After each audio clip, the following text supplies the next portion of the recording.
Maybe it's because I live in the Bay Area, but I talk a lot about psychedelics with my friends.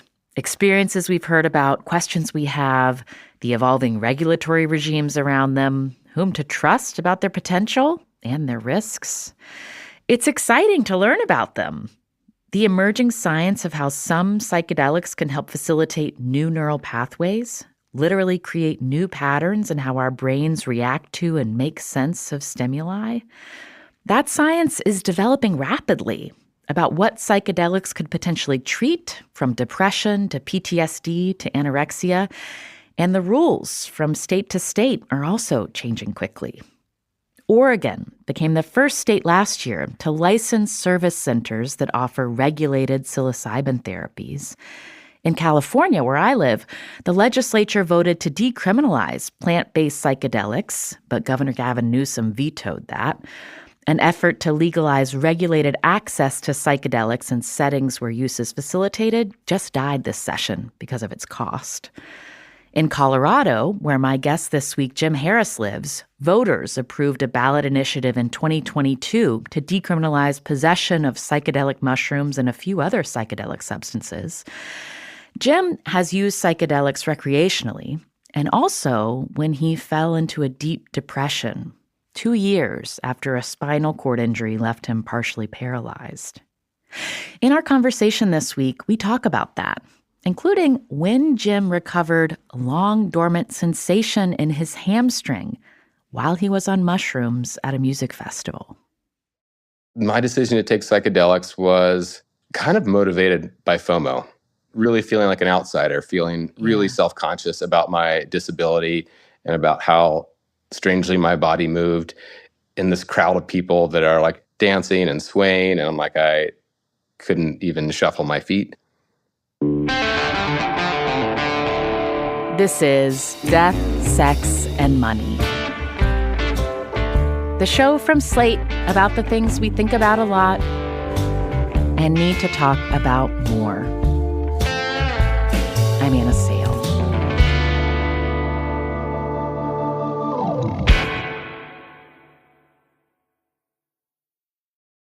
The Coca-Cola Company, Keurig Dr. Pepper, and PepsiCo are bringing consumers more choices with less sugar than ever before. From sparkling, flavored, and bottled waters to zero-sugar sports drinks, teas, and sodas, consumers are taking advantage of these choices. In fact, nearly 60% of beverages sold contain zero sugar. To learn more, visit balanceus.org. In 2014, Jim Harris was 32 years old and kite-skiing on a South American ice cap. The wind would catch the kite and pull him forward. But then the wind changed and dropped him hard. And then as I went to get up and prop myself on my elbows, I realized that I couldn't feel or move anything from sternum down. Jim injured his spine. And then about 8 months into his rehabilitation, he found himself having another profound physical experience, again set against a beautiful outdoor backdrop, this time soundtracked by a live jam band. A friend had invited Jim to an outdoor music festival, and by then he'd recovered the ability to walk with a walker, but standing and moving around a lot was still exhausting and physically awkward. But he didn't want to miss out. And then when he got there, someone offered him a chocolate bar, a psilocybin mushroom chocolate bar, and Jim didn't want to miss out on that either. I remember the sunset that night being just phenomenal. It would have been a stunning sunset if I'd been totally sober. But in this altered state, I remember the grass looking really, really vivid and kind of having this interesting pattern. I remember the sky looking phenomenally colorful and like it had these sort of subtle patterns in clouds that seemed to have repeating shapes. And what did you notice about how it felt in your body? Inside my body, I remember the feeling of having an increased awareness of my internal organs, kind of feeling my guts in a way that I didn't usually notice them. Then kind of in this altered state was shifting my feet around and flexing and unflexing muscles. In that state, all of a sudden, I realized there were muscles that had not worked since the time of my accident that all of a sudden I could voluntarily control. Jim grew up in Ohio and often felt like an outsider. He wasn't a sports guy. He didn't like the competitive dynamic. So he mostly adventured outside, on his own or with just his family. When he went to college in Montana, Jim finally found a community where it felt like he fit. Doing things outdoors with other people felt like an opportunity to have camaraderie that could feel hard for me to find elsewhere in life. There's an element of taking in some enjoyment and like watching other people's capability, like watching somebody else who's good at the activity that you're doing, but also not really in a competitive setting, like most team-based sports matches or something. More like, hey, let's try and hike to the top of this mountain together. There's still a requirement for some self-sufficiency, but also there's this camaraderie of this shared experience that feels really potent. And he made outdoor adventuring into his work, too. In his early 20s, Jim taught mountaineering courses and then was hired by places like National Geographic and Powder Magazine to document his wilderness travels all over the world, doing things like hiking remote mountains, backcountry river rafting, and snow kiting. It's a really exhilarating sensation to be pulled by this invisible force of this atmosphere moving around you. Like if you've ever flown a kite, it's maybe like a little mini version of that, and you feel that tug of the kite string.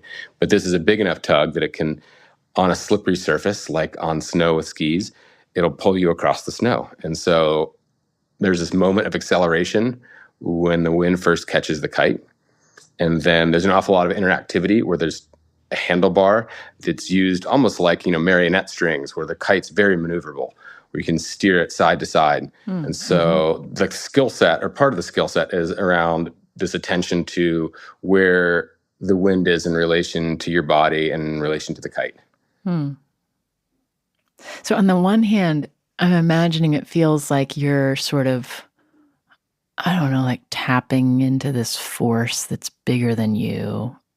Yeah, it absolutely is that. But also that you're not in control, right? Necessarily? Like, it's surrender, too.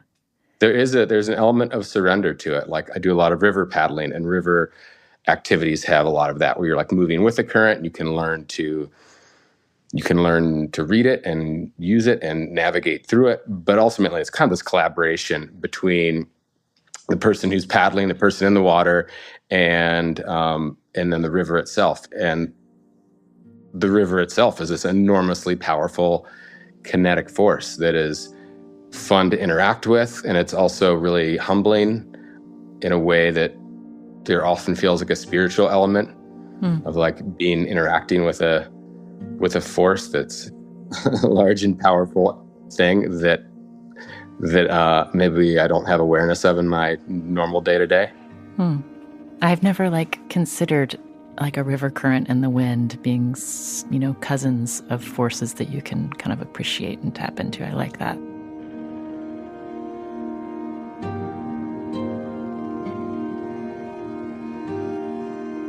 How old were you when you were injured? I was 32 years old. It was my last week of being 32. The day that my spine was fused was my 33rd birthday. So it was wintertime in the northern hemisphere, summer in the exactly. It southern was hemisphere? Like late springtime in the southern hemisphere. Jim was with a small group of friends near the Chile-Argentina border. They'd planned to ski the Patagonian ice cap with the help of snow kites. The kites that we had were quite small, just so we didn't have to carry as much weight when we weren't using them, and because we weren't trying to do tricks or go 50 miles an hour. But the allure of being able to use the wind to go 8 miles an hour without having to shuffle my feet versus 1 mile an hour while hauling a sled full of gear was really tempting. I see. So it wasn't like you're going out, it was to cover ground. It was like exactly. A rope tow. That's what we were using it. That's what we intended to use them for. Yeah. And what happened on the run when you got injured? So we were out in a large open pasture, and a big wind gust came up. The wind accelerated. It was enough that it lifted me off the ground a few feet. And I wasn't particularly panicked. There there's like a big red cord that you can pull that will release some of the lines to the kite, and it becomes almost just like a sheet in the wind. Instead of being something that's generating force and generating lift, it just becomes a big flapping flag attached to strings. But I didn't pull that cord. I wasn't panicked. I thought it was going to be okay. And then I don't know what happened next. The friend that was with me didn't witness what happened. I woke up, like regained consciousness lying on the ground. I realized right away that I was concussed, that I felt dazed, and realized I had just lost consciousness and was regaining it, and was lucid enough to realize immediately that I was paralyzed. When you woke up, you were face up? I was on my back. And how, after you regained consciousness, how long were you alone? Like the time scale is a little fuzzy, but not long. I think my friend came running. Yeah. Maybe he was right by my side when I came back, and then he left to go get help. And I was there by myself for a bit, and maybe that's what I'm remembering. Like I feel like the recall is a little blurry. Yeah. My whole neurology got quite a shakeup in that. Mm-hmm. When you realized you couldn't feel anything from below your sternum, was it scary? What do you remember feeling? Was it like mystifying, like confused?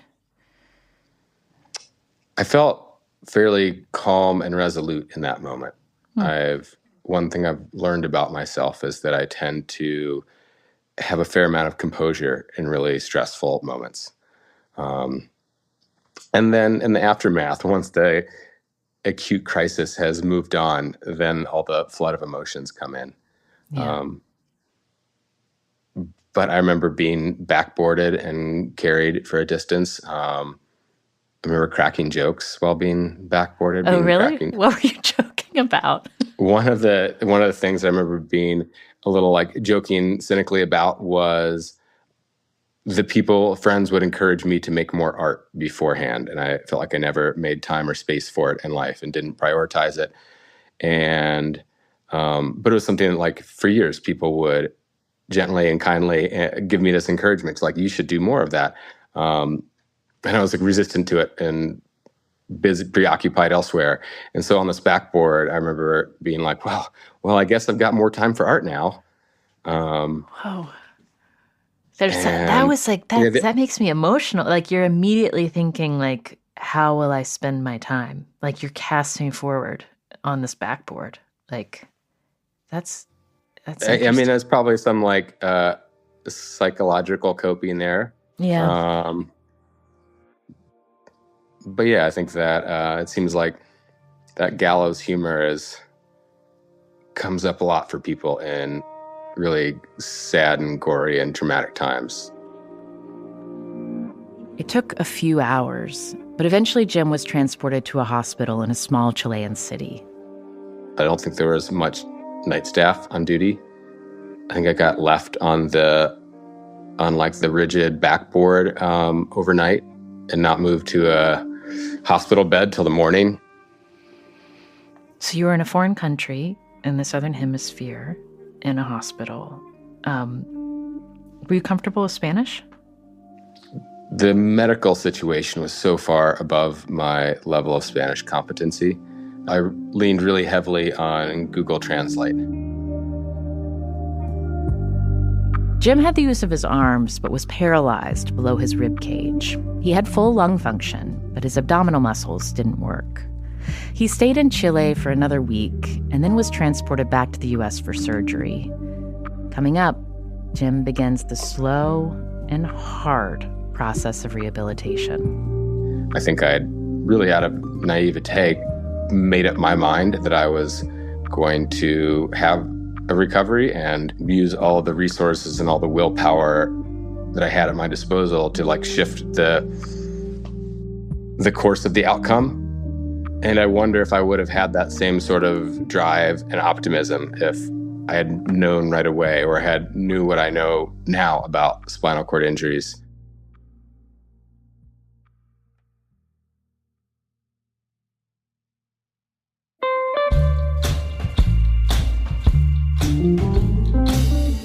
We got a lot of responses to last week's episode about Vivian, what we called the listener who noticed that the way she was thinking about food when she had an eating disorder was carrying over to how she tracked money and spending. Some listeners worried about Vivian and wondered if she's in therapy as she's training to become a therapist.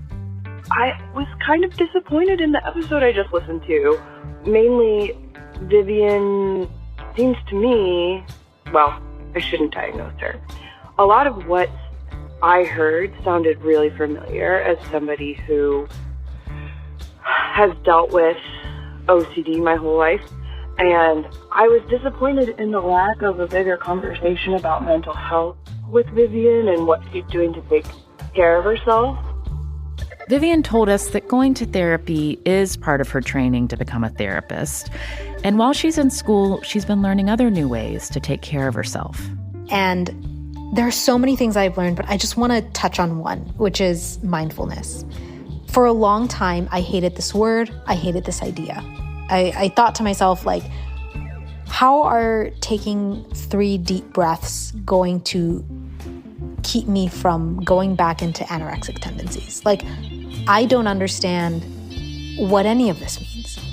What I've realized is I'm less now about mindfulness and more about the mind-body connection. By that I mean the way that I view my mind and my mental health now is that my mind sits within my body. My body is the vessel for my mind. So the way I treat my body, whether it's the food I put in it, the stretching I do, the exercise, putting lotion on, taking care of it, all of that has an effect on my mind and what my mind does for me. We also found out that Vivian's episode was posted to a subreddit about personal finance, and it resonated with a lot of people there. One user wrote, "I'm currently in recovery for years of anorexia, and I am obsessed with tracking every dollar I spend." And another user wrote, "My OCD also likes to cosplay."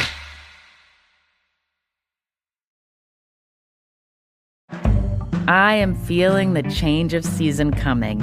And as summer rolls in, it is a good time to think about starting a new workout routine, to get into a good rhythm, tap into your power, and build towards summer you.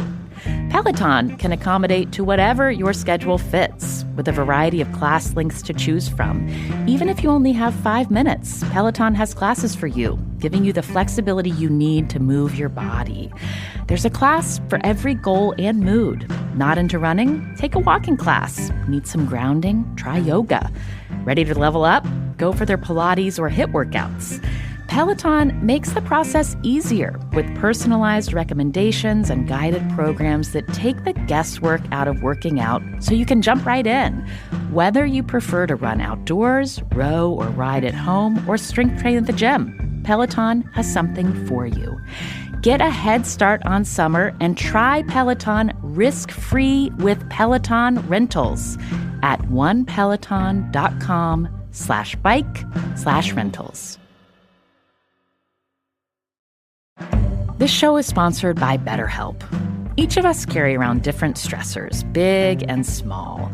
And when we keep them bottled up, it can start to affect us negatively. Therapy can be a space to get things off your chest and to figure out and look clearly at whatever's weighing you down.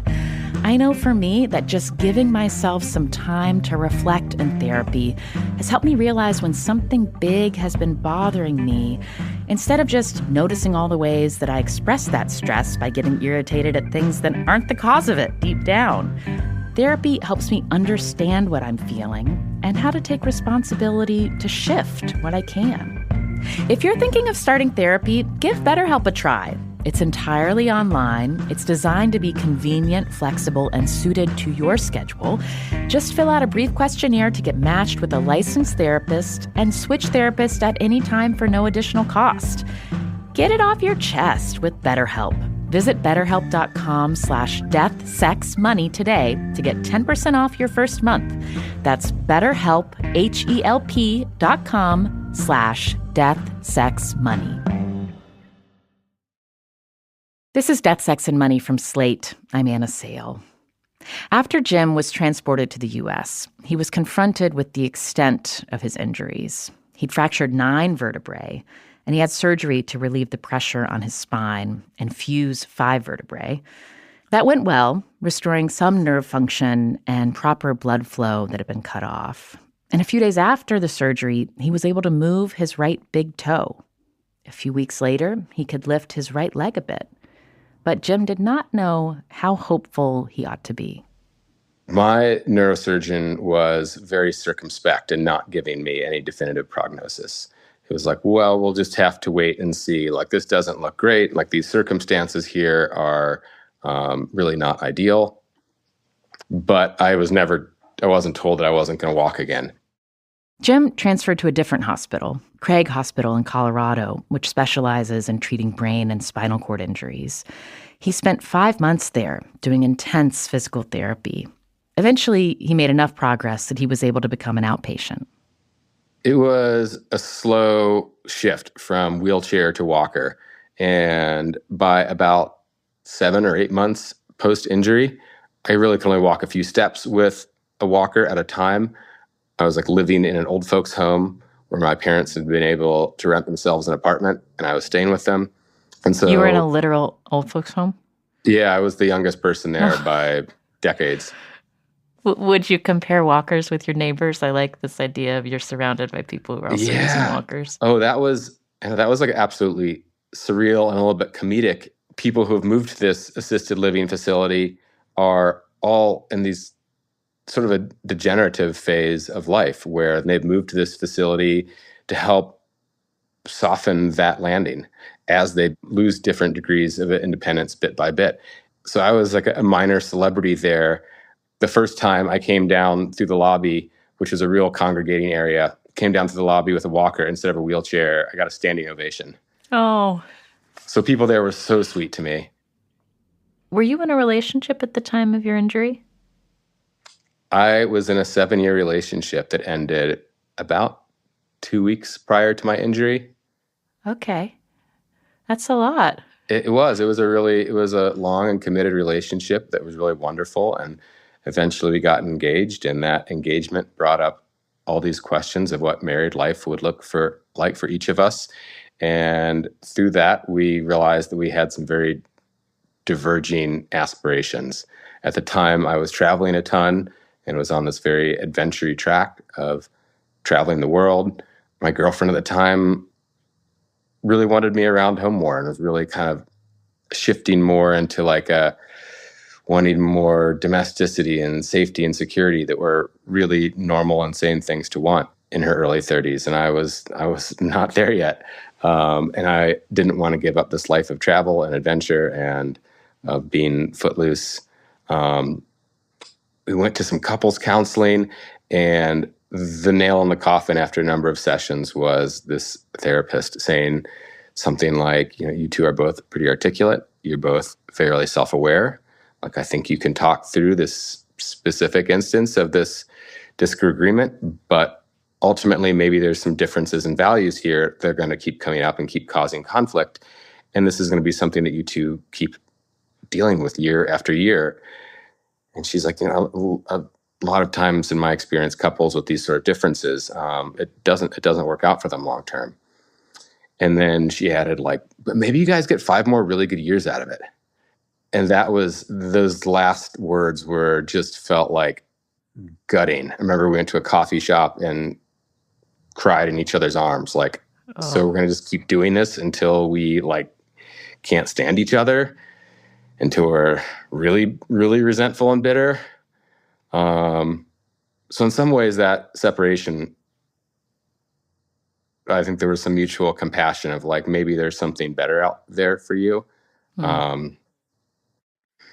And then I left on this trip to Patagonia that we'd been planning for a year and a half. And all of a sudden that trip took on a different sort of texture for me of like, well, now I get to go grieve and self-reflect and do this out of the spotlight of social media or shared friend circles. Like I can go have a month of something like, near solitude and have really something else to focus my mind on. And, not have to have a Facebook breakup or something. Yeah. And that didn't quite play out the way I expected. Yeah. I will say that's a bold couples counselor. That was maybe she was just at the end of her rope with us. I'm not sure. She's like, you guys are not getting a hint here. Given the proximity of that breakup to your accident, I wonder, are you still in touch with that ex? Did you all stay in touch throughout your recovery? We did. We stayed close through that first year of my recovery, though we weren't dating any longer. There was some real reassessment and introspection around whether we would be more compatible now that I was wheelchair bound. That one of the conflicts had been how much time I was away and the sort of dangerous activities I was engaging with, these sort of dangerous mountaineering photo and video jobs I was being offered. Now that I was, kind of housebound, I was like, oh, maybe we're more compatible now than we were before. And then I think after some reflection, we both came to the conclusion that our initial decision to separate was probably still for the best. By the summer of 2015, months into his recovery, Jim was ready for a change of scenery. A nonprofit that supports injured adventure athletes called the High Fives Foundation offered him free physical therapy in Northern California. Jim flew there and stayed in a buddy's rec room for the summer. In July, he joined a crew of people at a big music festival near Tahoe. String Cheese Incident was playing. It was the kind of concert where people are dancing and laying around on blankets. Yeah, I would sit on the ground, but then getting back up off the ground was a little bit of a struggle. It wasn't until after spinal cord injury that I was like, I have no idea how I used to stand up off the ground. This is something I'd never really paid attention to. But the way I had learned to stand up was sort of like being on all fours and pushing my butt up towards the sky and getting in kind of a downward dog position, and then slowly walking my hands back one at a time towards my feet until I was sort of bent over, and then grabbing onto a walker or a person and standing the rest of the way upright. Jim was avoiding alcohol during his rehab, but most everyone around him was drinking. Then someone gave him a large psilocybin chocolate bar, one with magic mushrooms, and he ate it. This was not a microdose. Psychedelics, including psilocybin, have been reported to cause muscle spasms in people with spinal cord injuries, causing the muscles to flex involuntarily, and it's hard for your brain to tell them to stop. Scientists don't know why. And for Jim, right as his psychedelic experience began to peak, his right quad muscles and knee began to vibrate and kept wanting to lock. I remember trying to have this dialogue with my body, which was something that I had become really familiar with in that spinal cord state of kind of negotiating with appendages and muscles that felt like they were part of me, but also that I didn't really have full agency. And there was hey leg, can you do this thing? Can you help me?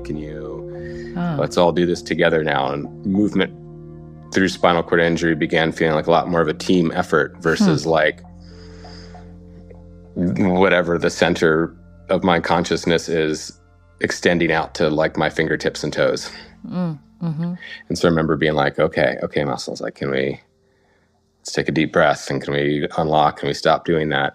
And as a part of that, I was kind of trying to shuffle my feet, and being able to shift body weight and flex and unflex muscles voluntarily was a way to stop these spasms from happening, to kind of stop this sort of muscle vibration sort of pattern.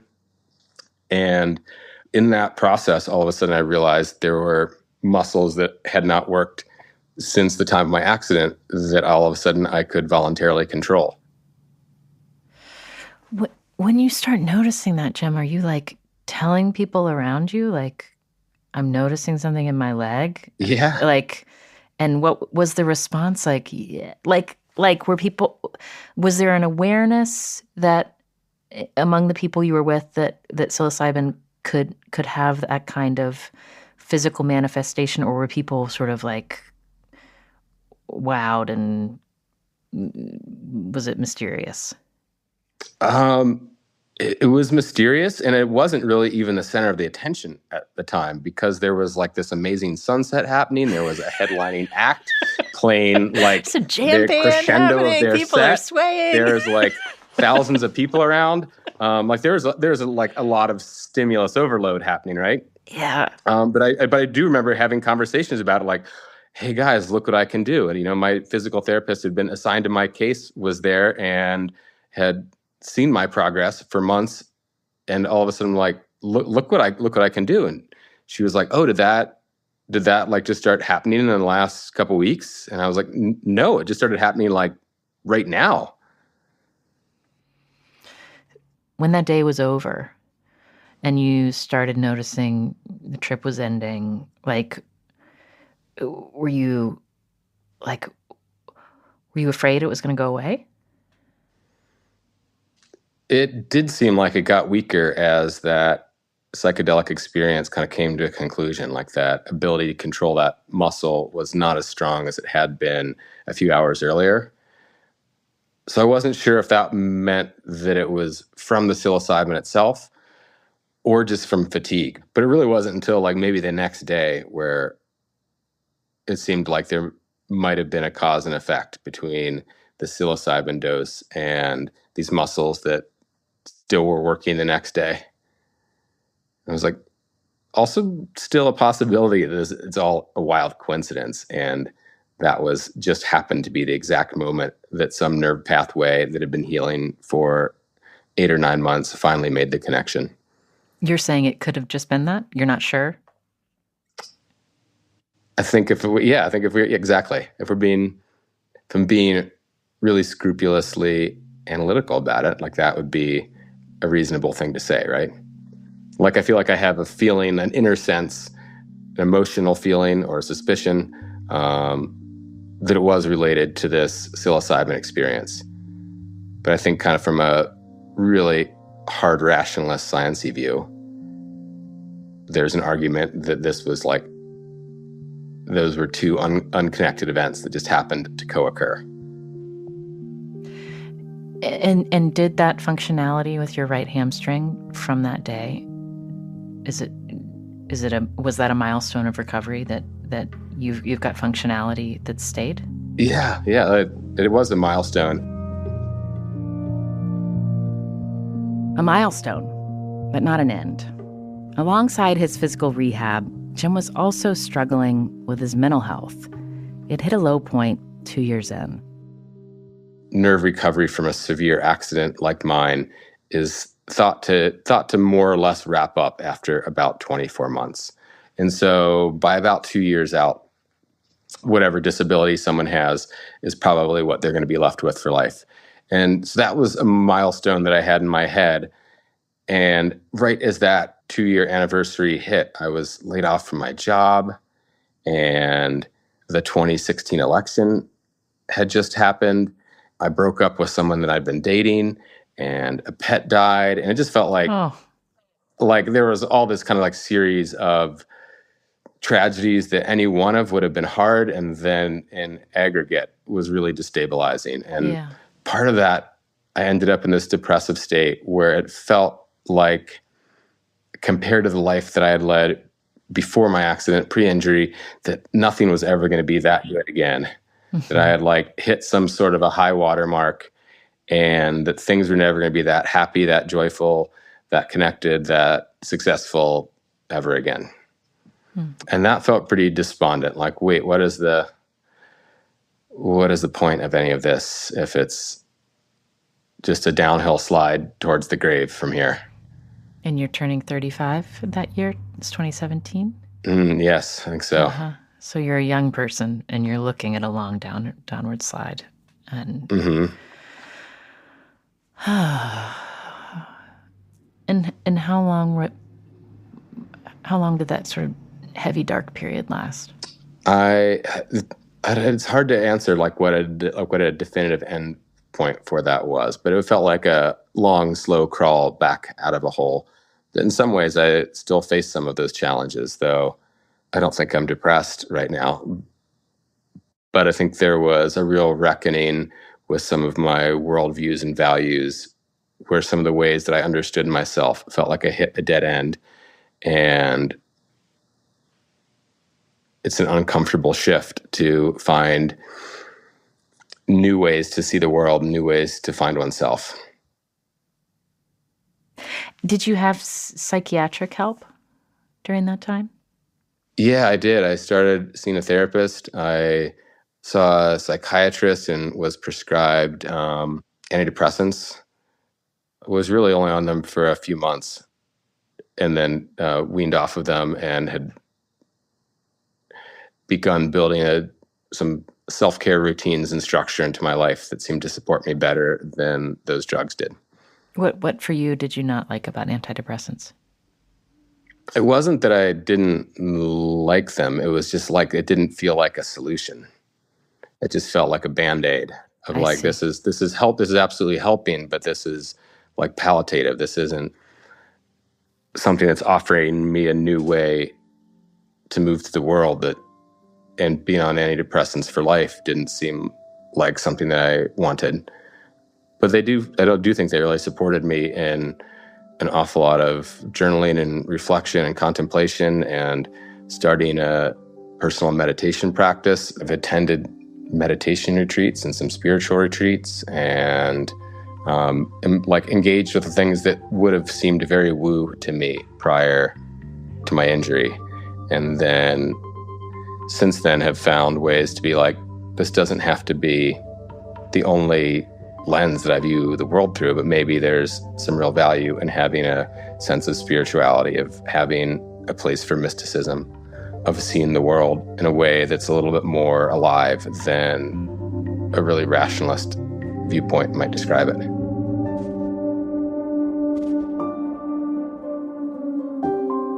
Coming up, Jim keeps looking for a solution and tries a new psychedelic.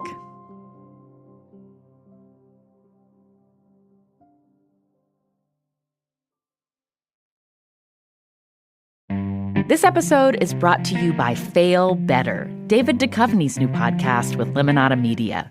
On Fail Better, David, who has experienced both low and high-profile failures throughout his life, explores the vast world of failure, how it holds us back, propels us forward, and ultimately shapes our lives. Each week, he will chat with guests like Ben Stiller, Bette Midler, and more about how our perceived failures have actually been our biggest catalysts for growth, revelation, and even healing. Through these conversations, he hopes listeners can learn how to embrace the opportunity of failure and fail better together. Fail Better is out now wherever you get your podcasts. I've recently started a routine of drinking a big glass of water and taking my dogs out for a walk first thing. The fresh air and the low-key movement to start our day is making my dogs and I more chill and more able to handle whatever comes next. Small actions can have big benefits, like how taking care of your gut can support whole body health. Seed's DS1 Daily Symbiotic benefits your gut, skin, and heart health in just 2 little capsules a day. With that first big glass of water, I've been taking Seed because the gut is a central hub for various pathways through the body, and I want a healthy gut microbiome. Seed's patented capsule-in-capsule design means fragile bacteria can survive the journey to my house, from shipping to the door to where it works best in my body. Seed's subscription service easily builds DS01 into your routine with no refrigeration needed. Trust your gut with Seed's DS01 Daily Symbiotic. Go to seed.com/DSM and use code 25DSM to get 25% off your first month. That's 25% off your first month of Seed's DS01 Daily Symbiotic at seed.com/DSM, code 25DSM. We have had a lot of exciting new things to share with you about the show recently, but this might be some of our biggest news yet. Death, Sex, and Money is officially going to be live in New York City at the Tribeca Festival on June 11th. And I want to personally invite you to the live taping we'll be doing with the legendary journalist Kara Swisher. If you know Kara's work, you know her ability to get people to tell her things is unmatched. And and she does it in her signature hard-charging way. She's not afraid of things getting a little combustible. I have a slightly different interview style, so we're going to talk about that and play around with that in experimental ways that I think will make this a special show unlike any of our other live shows up to this point. And it's not often that I get to do a live Death, Sex, and Money show in New York, so I really hope to see you there. Whether you're in this city, on the East Coast, or just been looking for a reason to visit New York City, come on June 11th for this show. You can get tickets now at tribecafilm.com/deathsexmoney. We are so excited to see you there. 2 years after his spinal cord injury, Jim Harris was able to walk with a cane, but he tired easily, and he sometimes struggled with how much he missed his body pre-injury. Life still felt difficult and adrift, kind of without the vibrancy or the sense of purpose and meaning that I felt like I'd had previously. Mm-hmm. So that's how I ended up signing up to go drink ayahuasca with a shamanic group with some gentlemen who'd flown up from Peru. And was your experience, I don't know if it feels this way, but did you feel something in your body in a way that felt familiar to what your experience had been when your right hamstring recovered? Did you feel as if something after that experience, something in the way your brain was functioning was happening differently? I feel like I sort of had a fitful start, like my body's reaction to that ayahuasca. I didn't feel like I experienced a physical recovery from those ceremonies. Like the first night, I came in with an awful, some jittery nerves and an awful lot of hopes and expectations and apprehensions, and nothing happened for me. And that felt frustrating and a bit alienating, where you can I had the same little Dixie cup of weird tea as everybody around me, and other people around me are clearly experiencing something that I'm not, but I'm still feel very, very sober, very grounded in consensus reality. Things have not shifted. I don't feel different. I feel impatient and a little let down, and I've made all this time and effort to be here, and it's not working. I was hoping for some sort of salvation, and it's not here. Mm-hmm. And then on the second night of ceremony, I had experienced 90 minutes of transcendent bliss that didn't feel like it answered any of my big existential questions that I felt like I had walked into the space with. But it did feel like a real beacon that it was a search worth continuing, like a inquiry that was just at the start. You didn't get any answers, but you got some sensation. I didn't. I feel like I went, yeah, but just had a kind of extended feeling that was orgasmic in some ways, but not in any sexual way. Just a real feeling of joy and bliss in in my heart and in my tummy, and in a way that is, it feels vivid to think back to it, and it's really hard to put into words. Jim now lives in western Colorado, in a town surrounded by mountains and ski resorts. He's able to do some physical activities like pack rafting and mountain biking, with limitations, and he makes art like woodblock prints of nature scenes. Jim also has become a vocal advocate for therapeutic psychedelic use, including during the successful 2022 voter ballot initiative in Colorado to legalize psilocybin therapy and decriminalize 5 psychedelics, including DMT, the active psychedelic, and ayahuasca. But Jim says he relies on other long-term supports to take care of his mental health, too. One came unexpectedly. There was a solar eclipse in 2017, and a young man who I was friends with and who I looked up to drove to the path of totality, and then that night, after leaving wherever he'd viewed the eclipse from, was in a car accident and passed away. And I was pretty gutted by that. And one of the things that I looked up to him for was he was part of this men's group, this closed group, where he was, I think, the youngest person by a fair margin. And I really wanted to be part of it, but they weren't interested in taking new members. They had this small collection of people that, and so then at his wake, somebody said something to me about like, oh, I always want to be part of that men's group. And I was like, wait, you did? And the two of us started chatting, and somebody else nearby was like, oh yeah, that men's group sounds awesome. I wish I could be. Like, wait, what's your phone number? We can do this on our own. Did it tend to, was it a younger men's group? Yeah, we literally called it the Young Men's Group. Does it still meet? Yeah, for a while there, it was pretty seasonal. It turns out living in a mountain town, people really prioritize outdoor activities, especially in the summertime when it's light till 9 p.m. I see. So you're a winter young men's like group. 6 months a year. We'll meet like every other week on a Wednesday night and have some preset topic that's sort of the focus of thought and contemplation and sharing and reflection and feedback. And being together. That's cool. Yeah.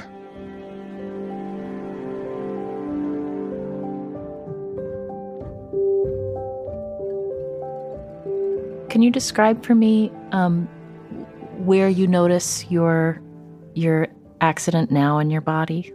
Like what doesn't work in the same way that it did before your accident? I walk with a pretty significant limp. I mean, I feel like I often move like a man-sized toddler. And sometimes I feel really self-conscious about that, or really envious of, see people who are like dancing and who are really good dancers. And I've never been a good dancer, but that hasn't stopped me from feeling envious of the way their bodies move. I have some different sensation from one side to the other, where one half of my abdomen and one leg has better balance and better muscle activation, but very little hot or cold sensation, very little pain sensation. And the other side has much better pain sensation and much better hot and cold sensation, but the muscles don't work nearly as well. My balance doesn't work nearly as well. So there's some kind of like, almost like a little bit of a yin yang opposites because of the way neurology routes information through a spinal cord, and because one side of my spinal cord is slightly more damaged than the other. Are you dating these days? Yeah. Been dating somebody. We just had our 7-year anniversary. 7 year?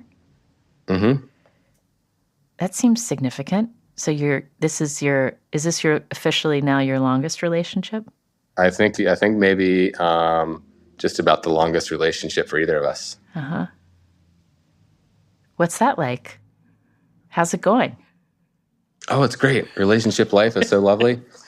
Both of us have kind of had some hard twists to our adult lives, and I think that's helped to shape both of us into people who are interested in self-reflection and kind of interested in who we are inside and what we value and what we can really take ownership of and what we can let go of. And so some of that kind of introspective stuff has formed some of the foundation of the relationship. And it continues to feel really good.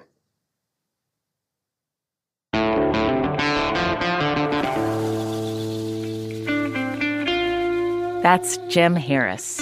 You can see his art and a portfolio of his wilderness adventures at perpetualweekend.com. And we first heard about him in a piece in Outside Magazine, and we've linked to that in our show notes.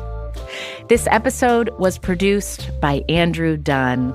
Death, Sex, and Money is produced by Slate. Please support the production of our show by becoming a member of Slate Plus. You'll not only support our work on Death, Sex, and Money, you'll get access to benefits, including listening to us and all the other great shows Slate makes, like Slow Burn and Decoder Ring, without any ads or sponsor breaks. You'll also get exclusive Slate Plus only drops from us. We have a new one coming for you on Friday. Be a part of helping us build a solid foundation at Death, Sex, and Money's new home by subscribing to Slate Plus. Just click Try Free at the top of the Death, Sex, and Money show page on Apple Podcasts, or you can visit slate.com/DSM Plus to get access wherever you listen. Again, you're supporting the show and the people who make this show with me at Slate. Andrew Dunn, Zoe Azoulay, Cameron Drews. Daisy Rosario is our senior supervising producer at Slate. Alicia Montgomery is Slate's head of audio. Our theme music is by the Reverend John Delore and Steve Lewis. Find us and follow us on Instagram at DeathSexMoney. You can also subscribe to my weekly newsletter at annasale.substack.com. And you can reach the whole team anytime with voice memos, pep talks, questions, critiques at deathsexmoney@slate.com. We love getting emails from you. I really appreciate you letting me ask such probing questions about your body Sure. and your internal life. I do need to run in just a couple minutes, but do you have a minute to stay on the phone that I can ask you a couple questions? I'm sure that's Of course, yeah. Cool. To hear more of what Jim and I dug into after that, subscribe to Slate Plus. We'll release that conversation about books, nature, and the different ways we talk about feelings on this show in an exclusive feed drop for Slate Plus members this Friday. I'm Anna Sale, and this is Death, Sex, and Money from Slate.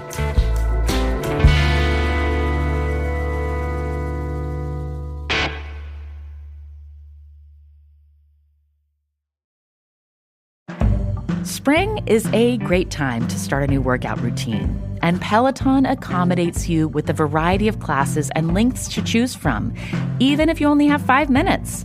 Peloton has classes for you from guided hikes to Pilates to HIIT rides. Whether you prefer to run outdoors, row or ride at home, or strength train at the gym, Peloton has something for you. Get a head start on summer and try Peloton risk-free with Peloton Rentals at onepeloton.com/bike/rentals. At crucial stages, business owners ask themselves, how am I going to do this? It's not about doubt. It's about opportunity with the right financial partner. At Sandy Spring Bank, we work alongside businesses in the DMV. It's the best part of being a community bank. With our Flex Business Checking, loans, and lines of credit, we're the here's how for thousands of area businesses. What's your next financial destination? Sandy Spring Bank.